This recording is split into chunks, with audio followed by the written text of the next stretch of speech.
మన మధ్యలో ఉన్న యవనస్తుడు వేలంగిని 119వ కీర్తన 113 నుంచి కూడా 120 వచనాల వరకు చదువుతాడు. 113 నుంచి 120 వచనాల వరకు 518వ పేజీ మొదటిగా బిడ్డ చదువుతాడు. చదివిన మాటలు మరలా బిగ్గరగా మనమందరం కూడా ఏకీభవించి చెప్పడానికి ప్రయత్నం చేద్దాం.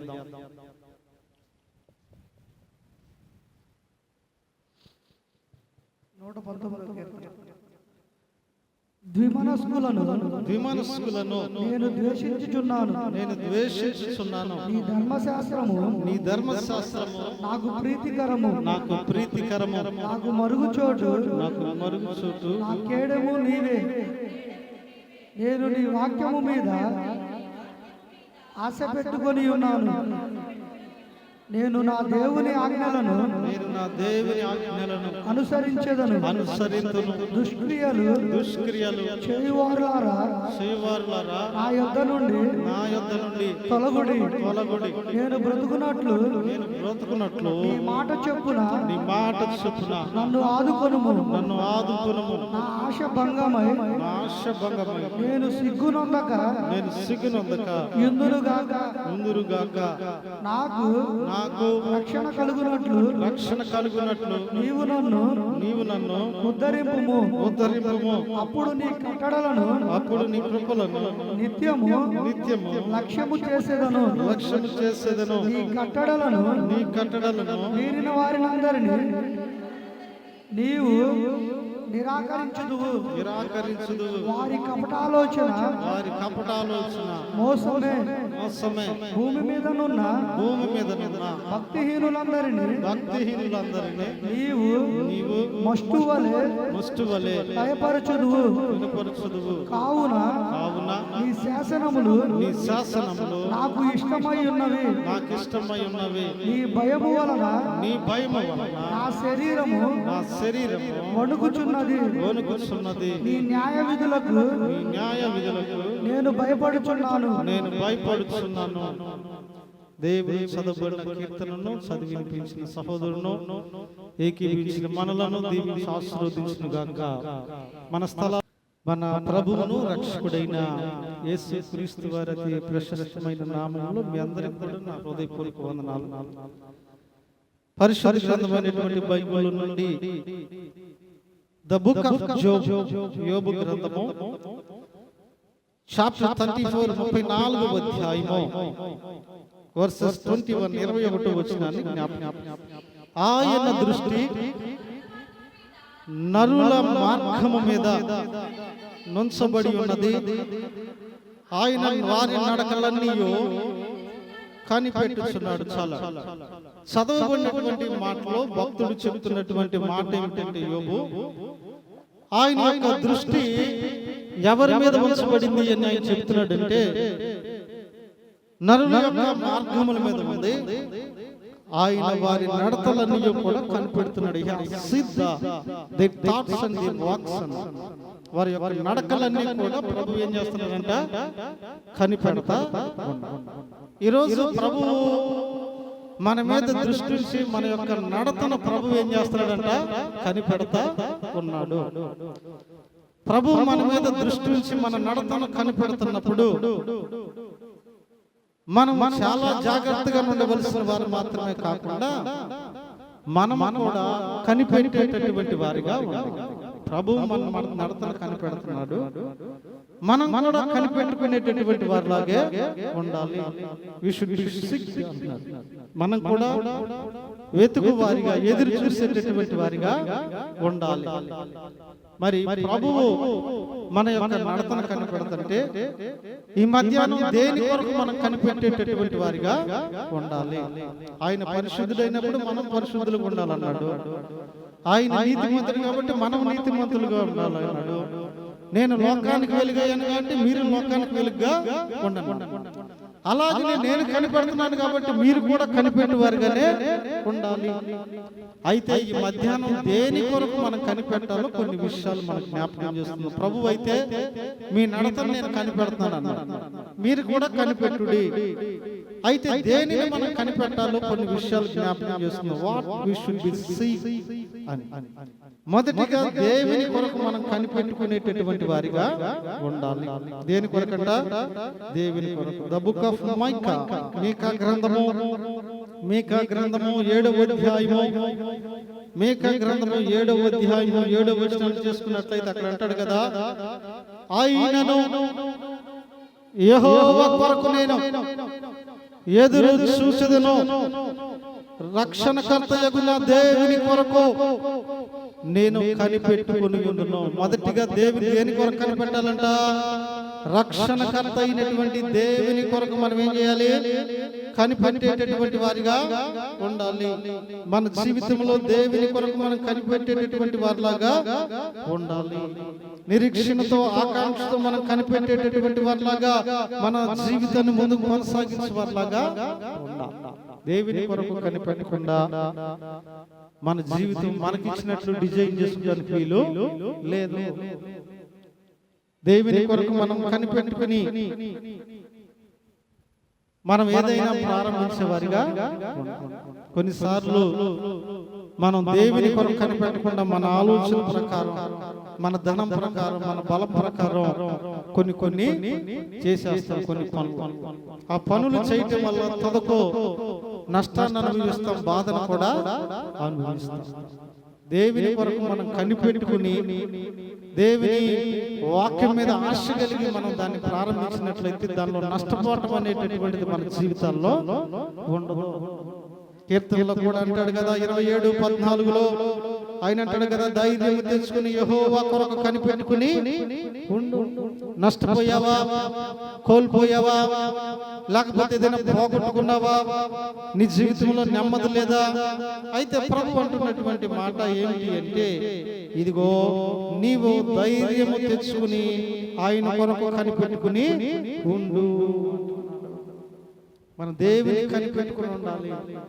ఏ పరిస్థితి ఏదైనా, కొన్నిసార్లు పరిస్థితులు చల్లాచెదురైపోతాయి, తారుమారైపోతాయి, అనుకున్నవి అంచనాలకు మించిపోతాయి, అనుకున్నవన్నీ కూడా తదకు చాలా ఇబ్బందికరంగా మారుతాయి.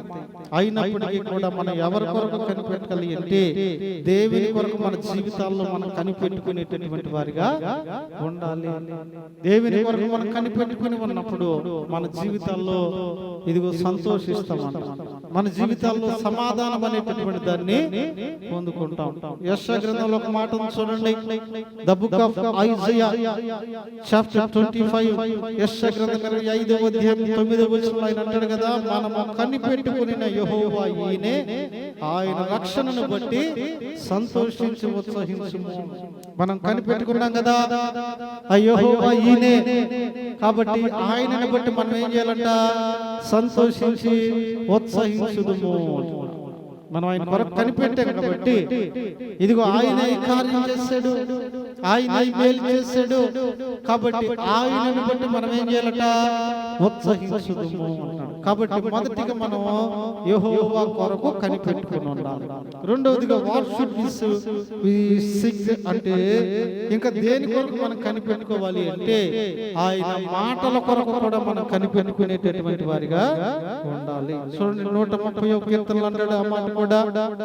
రెండవదిగా we should seek the word of God అన్నాడు. రెండవదిగా దేని కొరకు కనిపెట్టాలి? 130వ కీర్తన 5వ వచనంలో జ్ఞాపకం చేసుకుంటే, యెహోవా కొరకు నా కనిపెట్టుచున్నాను, నా ప్రాణము ఆయన కొరకు కనిపెట్టుచున్నది, ఆయన మాట మీద నేను ఆశ పెట్టుకుని ఉన్నాను. దేవునికి స్తోత్రం కలుగును గాక. హల్లెలూయా, ఆమేన్, హల్లెలూయా. రెండవదిగా దేని కొరకు మనం కనిపెట్టుకోవాలంటే ఆయన మాట మీద మనం ఆశ పెట్టుకునేటటువంటి వారిగా ఉండాలి. నిజంగా ఆయన మాట మీద మనం కనిపెట్టుకునే వారిగా. ఏదైనా దుఃఖంతో, ఆదరణ లేక, బాధతో ఈ మధ్యాహ్నం దేవుని సన్నిధిలోకి వస్తే, అయ్యా నాతో మాట్లాడు ప్రభు అని ఆయన మాట కొరకు ఆశ పెట్టుకుని ఉండిగా ఉండాలి.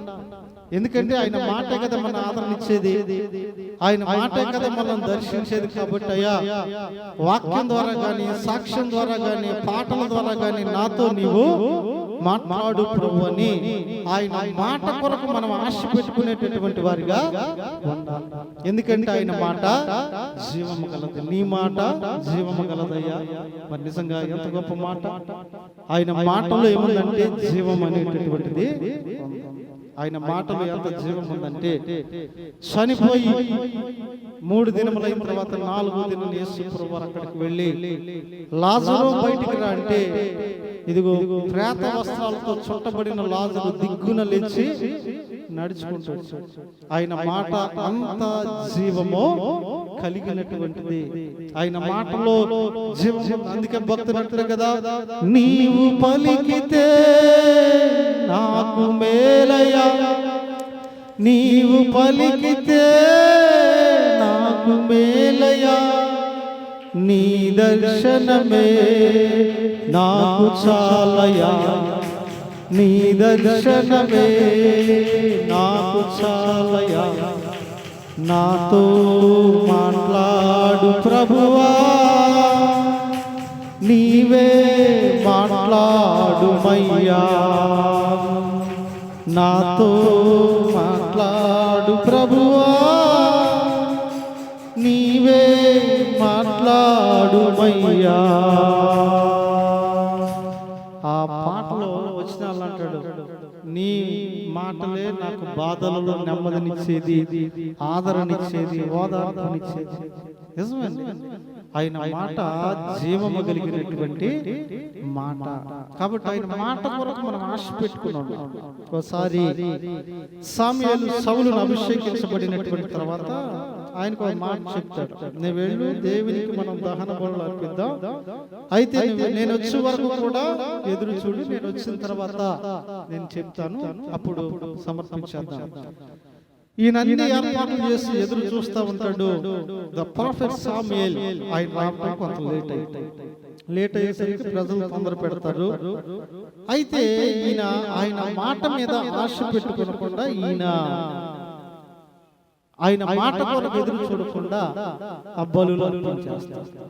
ఆయన ఏమన్నాడంటే, నేను వస్తాను, యు షుడ్ బి వెయిట్, నేను వచ్చేదాకా నువ్వు ఆగు, నేను మాట చెప్పినప్పుడు నువ్వే అర్పిద్ది. కానీ ఈయన కొంత డిలే అయింది. ఆయన అర్పించిన తర్వాత ఆయన వచ్చాడు.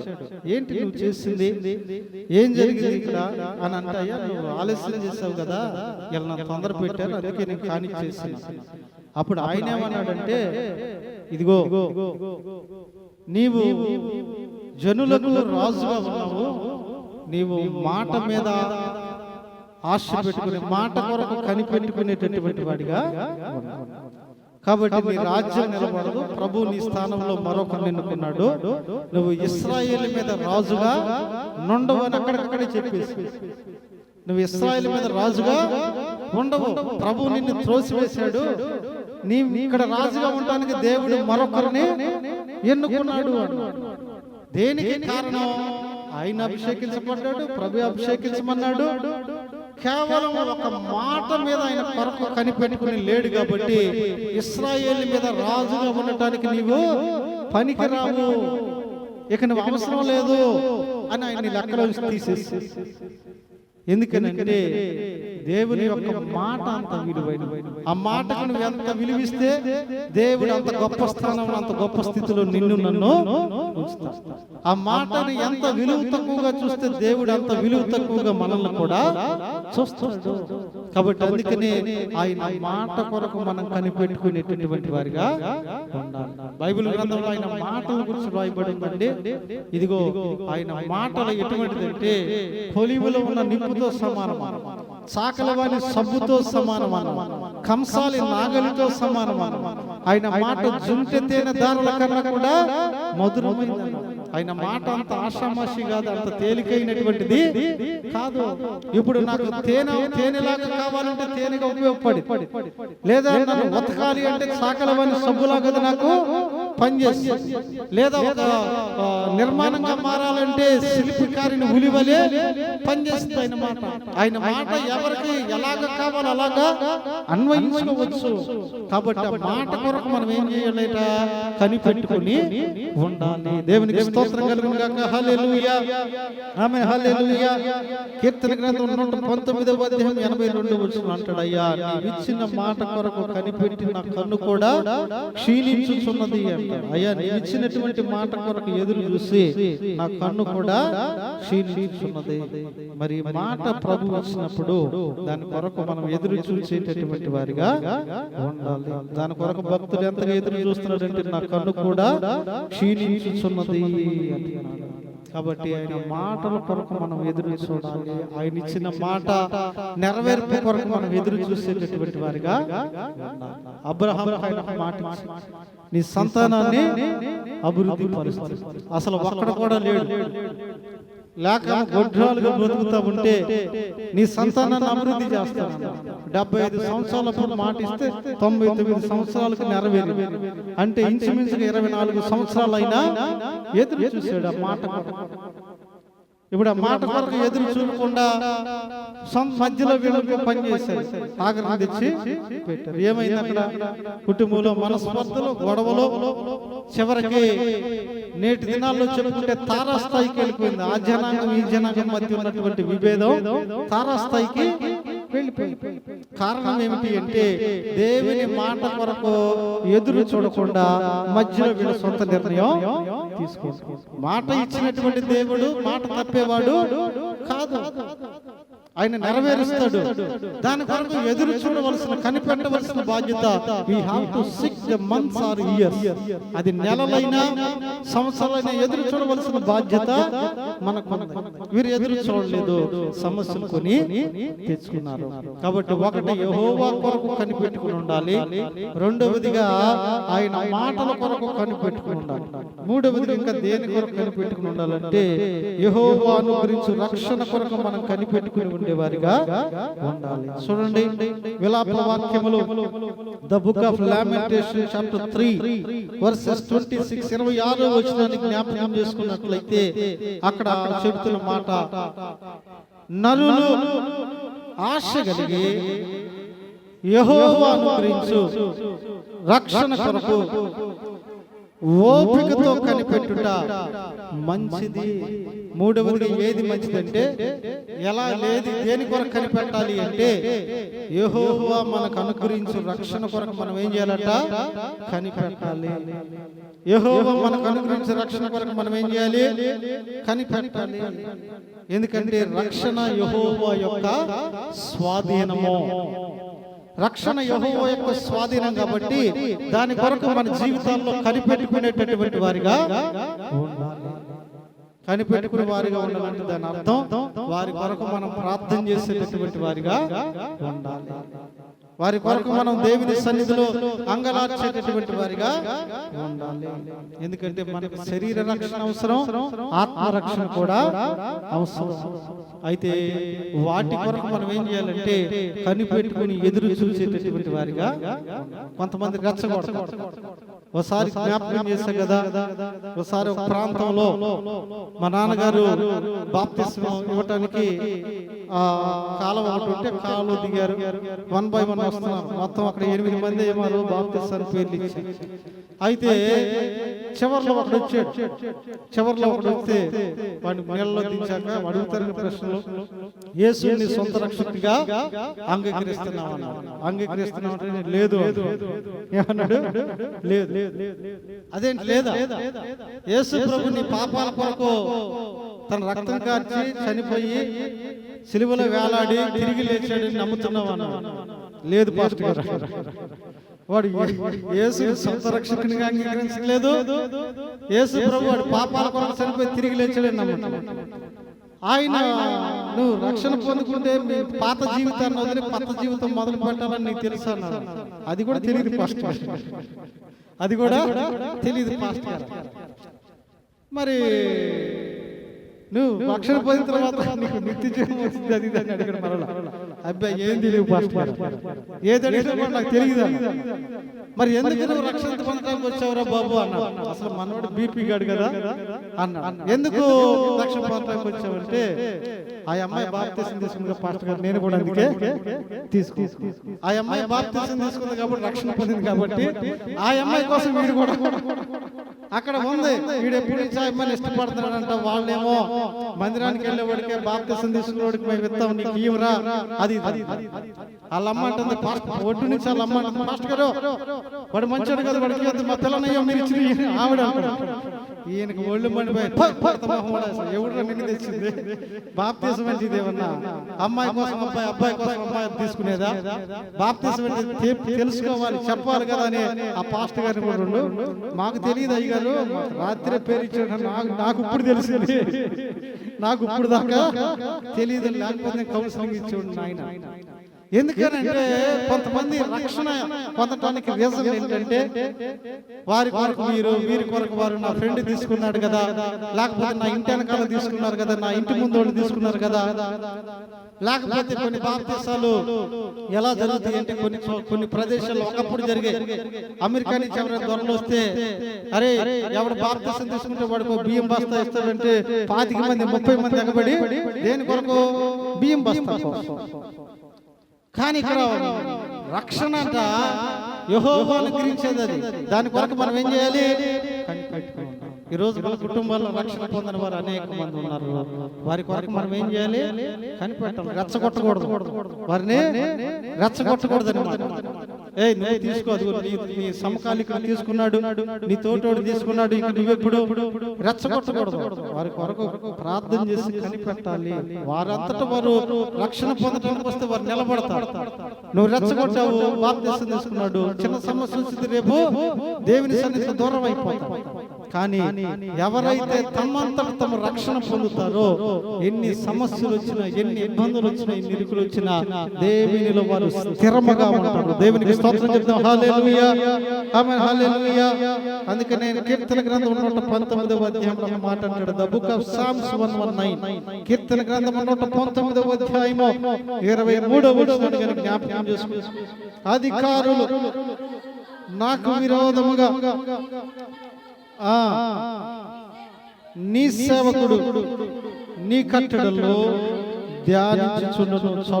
చదవబడినటువంటి మాటల్లో దేవుని యొక్క లేఖన భాగం తెలియపరుస్తున్నటువంటి మాట ఏమిటి అంటే, ఇదిగో మన జీవితాల్లో ఇదిగో మనము యెహోవాను గురించి రక్షణ కొరకు మనం కనిపెట్టుకునేటటువంటి వారిగా ఉండాలి.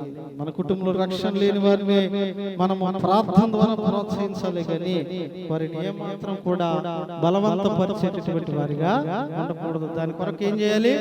కనిపెట్టుకుని ఉండాలి. ఎందుకంటే రక్షణ యెహోవా ఆధీనము స్వాధీనం కాబట్టి 3 విషయాలు జ్ఞాపకం చేస్తున్నాం. 1 దేవుని కొరకు కనిపెట్టుకుని ఉండాలి, 2 ఆయన మాటల కొరకు కనిపెట్టుకుని ఉండాలి, 3 యెహోవాని గురించి రక్షణ కొరకు కనిపెట్టుకుని ఉండాలి, 4 దేవుని వాగ్దానం కొరకు కూడా మనం ఏం చేయాలంట?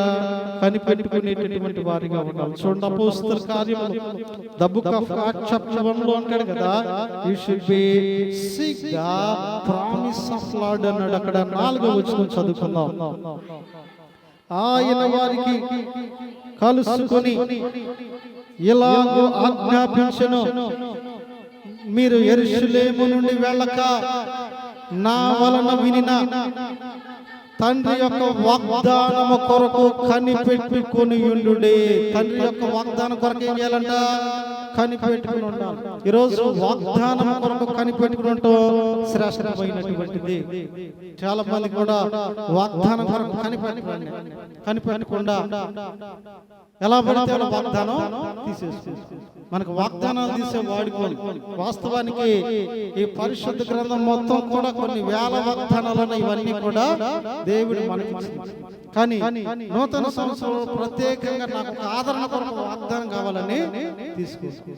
అయితే ఆ వాగ్దానం కొరకు మనం ఎలా పొందుకోవాలంటే కనిపెట్టి దాన్ని తీసుకోవాలి. ఏదో ఆషామాషిగా వచ్చి ఏదో దాని వెల ఎంతో చెల్లించి వాగ్దానం తీసుకున్నామంటే ఇట్స్ నాట్ సూటబుల్. అది మనకి సరైనటువంటిదిగా రాదు.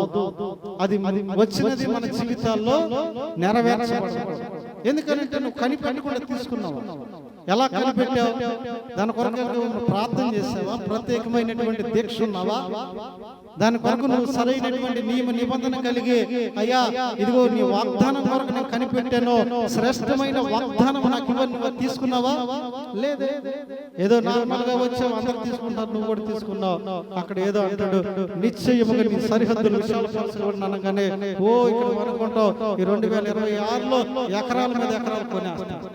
జీవితం చూస్తేనేమో వేల మీద వేల అప్పులు అవుతానే. వాగ్దానం నెరవేర్చబడింది, అది వాగ్దానం తీర్చబడింది అంటే లేదు. ఎందుకని? నువ్వు కనిపెట్టుకోలేదు దాని కొరకు. దేవుని వాక్యం అంటుంది, మీరు యెరూషలేము నుండి వెళ్ళగా ప్రభు మీ కొరకు చేసిన వాగ్దానం కొరకు ఏం చేయాలి? కనిపెట్టుకుని ఉండుడి. వాగ్దానం కొరకు కనిపెట్టుకోవాలండి. మనం గ్రంథ వాగ్దానం కొరకు ఎదురు చూడాలి. అయ్యా కొన్ని సంఘాల్లో ప్రతి నెల కూడా వాగ్దానం కూడుకుంటూ తెలుసా?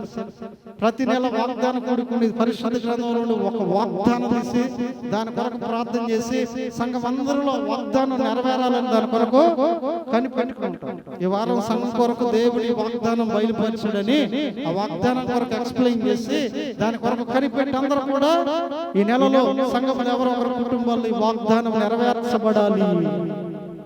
మరి నిజంగా మన వాగ్దానం కొరకే కనిపెట్టుకుంటున్నాం. ఈరోజు పరిశుద్ధ గ్రంథంలో వాగ్దానం కొరకు కనిపెట్టుకునే వ్యక్తిగా ఉన్నావు ప్రభు అన్నాడు కదా. వాగ్దానం కొరకు మనం ఎప్పుడు కూడాను ఇదిగో కనిపెట్టుకునేటటువంటి వారిగా, అయ్యా నాకు వాగ్దానం చేయ్యా, లేదా నాకు చేసిన వాగ్దానాన్ని నెరవేర్చు ప్రభువా అని దాని కొరకు మన జీవితాల్లో కనిపెట్టుకునేటటువంటి వారిగా, మన జీవితాల్లో ఉండేటటువంటి వారిగా. హబక్కూ గ్రంథం అంటాడు కదా 2వ అధ్యాయంలో, హబక్కూ గ్రంథము 2వ అధ్యాయంలో 3వ వచనం నేను చదువుతాను, వినండి. అదిగో నిర్ణయ కాలమున జరుగును, అది తప్పక నెరవేరును. అది ఆలస్యముగా వచ్చినను దాని కొరకు కనిపెట్టము, అది తప్పక జరుగును, జాగు చేయక వచ్చును. అది వాగ్దానం ఏదైతే నువ్వు కనిపెట్టావో అది నిర్ణయ కాలంలో ఏం జరిగిద్దంట? తప్పక జరుగును, ఆలస్యం చేయకుండా జరుగును, అది తప్పక జరుగును, జాగు చేయక వచ్చును. కొంత ఆలస్యమైన సరే అది తప్పకుండా జరిగింది. నువ్వు తొందరపడి డిసిజన్ చేంజ్ చేసుకోవద్దు. ఆ యొక్క వాగ్దానం కొరకు నువ్వు కనిపెట్టుకుని ఉండంతే. నిర్ణయ కాలం వస్తుంది, ప్రభు నిర్ణయించిన టైం వస్తుంది. When the time will come, the promise of Lord will be fulfilled. ఆ సమయం వచ్చినప్పుడు, ఆ సన్నిధి వచ్చినప్పుడు ఖచ్చితంగా దేవుని యొక్క వాగ్దానం ఏమవుతుందంట? నెరవేర్చబడింది. కాబట్టి వాగ్దానం కొరకు మనం ఎప్పుడు కూడా కనిపెట్టుకునేటటువంటి వారిగా ఉండాలి. అలా వాగ్దానం పొంది నెరవేర్చబడినటువంటి వారు చాలా మంది లేకపోలేదు. కాబట్టి 4వదిగా వాగ్దానం కొరకు మనం కనిపెట్టాలి. 5వదిగా దేని కొరకు కనిపెట్టాలో మరొక మాట జ్ఞాపకం చేసి ముగింపులోకి వెళ్దాం. 5వదిగా దేని కొరకు కనిపెట్టాలి అంటే రాకడ కొరకు మనం కనిపెట్టుకునేటటువంటి వారిగా ఉండాలి. 2వ పేతురు రాసినటువంటి పత్రిక 2వ పేతురు రాసినటువంటి పత్రిక 3వ అధ్యాయము 2వ పేతురు రాసినటువంటి పత్రిక 3వ అధ్యాయము 12వ వచనాన్ని జ్ఞాపకం చేసుకుంటే the first Peter chapter 3 verses 12. ఇవన్నీ లయమైపోవును గనుక ఆకాశములు రవులు కొని లయమైపోవునట్టు పంచభూతములు మహావేంద్రముతో కరిగిపోవునట్టు దేవుని దినపు రాకడ కొరకు కనిపెట్టు చూచాలని. 5వదిగా దేని కొరకు మనం కనిపెట్టాలి అంటే దేవుని దినపు రాకడ కొరకు మనం ఏం చేయాలంట? కనిపెట్టాలి. 2వ పేతురు రాసిన పత్రిక 3వ అధ్యాయం 12వ వచనంలో ఆయన అన్నాడు కదా, దేవుని దినపు రాకడ కొరకు మనం ఏం చేయాలంట? కనిపెట్టేటటువంటి వారిగా ఉండాలి. ఆయన రాకడ కొరకు మనం కనిపెట్టుకుని ఉండేవారిగా ఉండాలి. ఎందుకంటే ఏ క్షణమో చెప్పలేం ప్రభు రాకడ. ఈ క్షణమేమో రావచ్చు, మరు క్షణమైనా రావచ్చు. మనం ఎప్పుడు ఎలా ఉండాలంటే ఈ క్షణమే దేవుని రాకడ వస్తే అన్నట్లుగా దాని కొరకు కనిపెట్టుకుని అంటే సిద్ధపడేటటువంటి వారిగా మన జీవితాల్లో ఉండాలి. మరి నిజముగా రాకడ దినాలు సమీపిస్తూ ఉన్నాయి. ఎందుకంటే అంత్యకాలాల్లో మనం సంచరిస్తూ ఉన్నాం. ఈ రాకడ దినాల్లో ఉన్నటువంటి మనం మరింతగా కనిపెట్టుకునేటటువంటి వారిగా ఉండును. రాకడ దినాల గురించి ఆయన అది ఎలా ఉంటుందో కూడా బైబిల్ గ్రంథంలో వర్ణించారు. మీరు చదువుకున్నట్లయితే మత్తయి సువార్త 24వ అధ్యాయము 39 నుంచి కూడా జల ప్రళయం వచ్చి అందరినీ కొట్టుకొని పోవు వరకు ఎరగకపోయిరి, అలాగే మనిషి కుమారుని రాకడ కూడా ఉండును. ఆ కాలం ఇద్దరు పొలములో ఉందరు, ఒకడు తీసుకుని పోబడును, ఒకడు విడిచిపెట్టబడును. ఇద్దరు స్త్రీలు తిరగలి విసురు, ఒకడు విసురు పెట్టబడును. కావున ఏ దినము ప్రభు వచ్చినో మీకు తెలియదు కనుక మెలకువగా ఉండుడి. దొంగ ఎలాగ వచ్చిన రీతిగా ప్రభు దినమోత్సవం రాకడ దినం కాబట్టి should be prepared and should be behold and seek the second coming of the Lord అంటాడు. అందుకనే రాకడ కొరకు మన జీవితాల్లో కనిపెట్టుకునేటటువంటి వారిగా ఆయన జన్మ కొరకు మాత్రమే కాదు ప్రవచనాలు, కానీ రాకడ కొరకు కూడా కొన్ని ప్రవచనాలు, ఆ ప్రవచనాలు ఖచ్చితంగా నెరవేర్చబడతాయి. కాబట్టి ఐదవదిగా దేని కొరకు మనం కనిపెట్టుకుని ఉండాలి అంటే రాకడ కొరకు మనం కనిపెట్టుకునేటటువంటి వారిగా ఉండాలి. ఎందుకంటే రాకడనే రైలు బండి వస్తున్నది, రెండవ రాకడనే రైలు బండి వస్తున్నది. సత్యమనే చక్రాలు దానికి ఉన్నవి, తప్పక ఆయన రాకడ మన వద్దకు రానైంది. కాబట్టి రాకడ కొరకు కనిపెట్టుకుని ప్రభు అన్నాడు కదా, నేను కనిపెడుతున్నాను మీ యొక్క నడతను. మరి ప్రభు మేము దేని కొరకు కనిపెట్టాలయ్యా అంటే ఆయన అన్నాడు, దేవుని కొరకు కనిపెట్టండి, ఆయన మాట కొరకు కనిపెట్టండి, ఆయన అనుగ్రహించిన రక్షణ కొరకు కనిపెట్టండి, ఆయన అనుగ్రహించిన వాగ్దానం కొరకు కనిపెట్టండి, చివరిగా ఆయన రాకడ కొరకు కూడా కనిపెట్టండి. మరి కనిపెట్టుట మన జీవితాల్లో విలువైనటువంటిది. మనం కనిపెట్టు వారిగా ఉందాం, ఆయన వాగ్దానం కొరకు కనిపెడదాం, మన జీవితంలో అనుభవిద్దాం. రక్షణ కొరకు కనిపెడదాం, రక్షణ వస్త్రాన్ని పొందుకుందాం. ఆయన మాటల కొరకు కనిపెడదాం, ఆదరించబడదాం. రాకడ కొరకు కనిపెడదాం, ఎత్తబడే వారిలో చేర్చబడదాం.